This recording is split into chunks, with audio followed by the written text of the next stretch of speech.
Well, hello to you. It's the 19th of June, and I'll be honest with you, I'm not sure what week it is. I've been traveling for the last 2 weeks, and I've got a little bit out of track as to where I am, but I know we're in the late 20s somewhere. So what have I done this week? I've been up in Johannesburg this week. You can see I'm here at the magnificent Shumba's Rest. We've had another Wealth Creators University weekend, but I want to share with you some of the insights that I've had from this week and some of the lessons that I've learned. I think the most important one is the one Hannes and I spent 4 hours on Monday, and we realized that a lot of the clients, when it comes to double your sales, it's something that they need, but it's not something that they necessarily want. Basically, they're not necessarily willing to spend money on it, put their hand in their pocket, and yet we know that it's something that they desperately need. And so we came up with a way, using a spreadsheet, to actually show them the pain of not making a decision.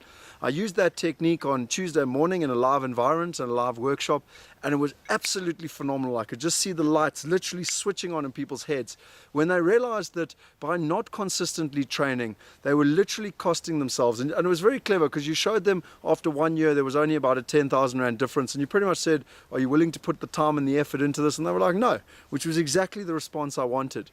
Then after 2 years it went up to about 30,000 Rand, and you could see they were starting to shift. 5 years it was about 300,000 or 400,000 Rand, and after 15 or 20 years it was like 13.5 million Rand. And trust me, you've got someone's attention when you literally say to them, do you want to do this training, or do you want to leave 13.5 million Rand on the table? And I could see I had their attention from that moment in terms of actually helping them invest. And this is such an important lesson. I'm actually going to do this on the computer and show you and put it up as well. But it's such a powerful thing, and I literally used it the next day, and it worked so effectively. You know, what could you do to help people understand the pain of not making the correct decision? Basically, that's the lesson. The second lesson was, I've downloaded a book called The Millionaire Upgrade. I really enjoyed it. It's apparently a true story of someone who got upgraded and sat on a flight next to Richard Branson. And it's all based on the concept of I believe. I'm not finished it yet. But the thing that I really found that was classic was the second thing is be passionate.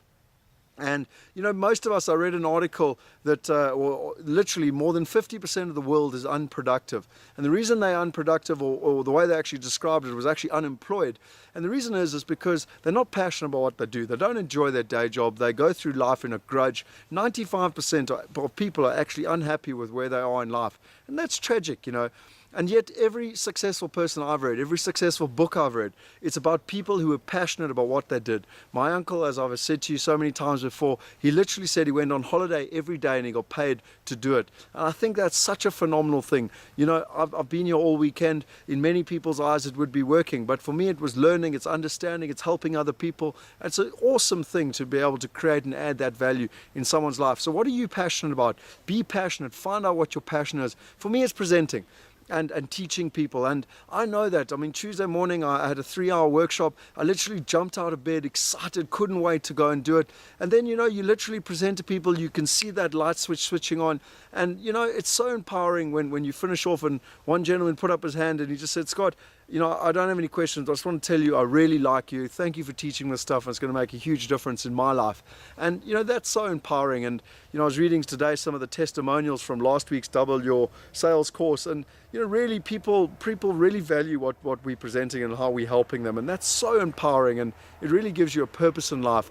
And then work doesn't become work. You really look forward to actually doing it. The third thing was the 3p's. We teach this. But basically, you've got to you've got to take the time to plan. You then got to implement things with procedures, and when they work, you've got to turn them into policies. I sat for 4 hours with Kristen, going through our Australian business and actually looking at our planning and our procedures and what was working and what we should be turning into policies.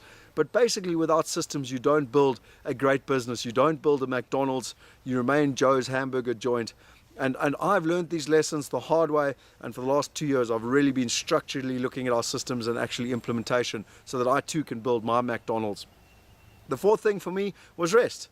Thursday was actually Youth Day here in South Africa, the 16th of June, and I met with my life coach on Wednesday, and she said, Scott, you really need to take a bit of time out. I also need to spend time with my wife. So I decided on Thursday just to have a complete day off to rest and spend quality time with my wife, and it really does rejuvenate you and get you back in the zone. And I certainly need to do more of that and look after myself, because I tend to you know, be in the fast lane doing 150 kilometers all the time. My my dial is in the 7,000s in that red zone, and if I don't tap off, I know that it'll cause medical problems later down the line. So I'm very consciously trying to learn how I can find more time to rest, look after myself, spend more quality time with my family and on my own as well. Then the last 2 lessons was your business team. I learned this from Robert Kiyosaki and Rich Dad Poor Dad many years ago, and he said one of the most important things in business is to have your business team around you. So to have good accountants, have good lawyers. And while I was up here in Johannesburg, I took the time to go and sit with my lawyer to discuss everything, to understand where we were, to continue to build that relationship.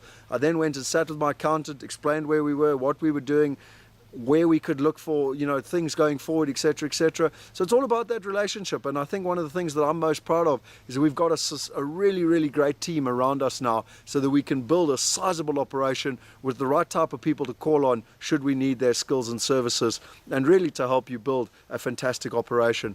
And then lastly, probably my biggest lesson in terms of practical lesson for myself is I dealt with my life coach this Wednesday, and I had a big breakthrough. And one of my breakthroughs was that in the past I've tended to sometimes hold myself back because I'm worried about outgrowing other people and ruining relationships. I've had some problems in my businesses in the past, even including my best friend, where we had problems in the business, and I took it as a sign, if I grow, then it's going to create relationship problems, etc., etc. And we came up with a new paradigm with my life coach that I have to grow to be the person that I need to be, and that people around me, they need to grow as well. And those that grow, we will grow into fantastic, we can grow fantastic businesses, relationships, and everything else. And those that don't want to grow and aren't prepared to grow, that's fine. But it's also fair for me to be able to leave them behind and to continue on my path and to continue on my dream, my destiny, and to live what I really want to, because growth is such an important, it's one of the 6 human needs, and it's such an important component to me. And it was quite a thing to look at it and think, well, am I actually holding myself back? Is that true? And when I critically reviewed it, I would probably say yes. And in the Upper Limit book, which I've spoken to you about, it's actually one of the 4 things that people hold themselves back. So that I've made a commitment to myself. I'm going to do whatever it's possible to grow as quickly as possible. As Hannes says, to not be a grain of sand, but to grow into the greatest mountain of them all, to strain my potential. And to be honest, I hope that the people around me are prepared to grow and come with me. But if they're not, I need to find those that are, and it won't necessarily ruin relationships in the past. That's a hell of an empowering belief. So with that, with allowing myself to grow, with this magnificent sunset behind me, I want to leave you from the magnificent Shumba's Rest for another week, and I'm really looking forward to getting back to Cape Town after an intensive 2 weeks here in Johannesburg. Thank you, and cheers for tonight.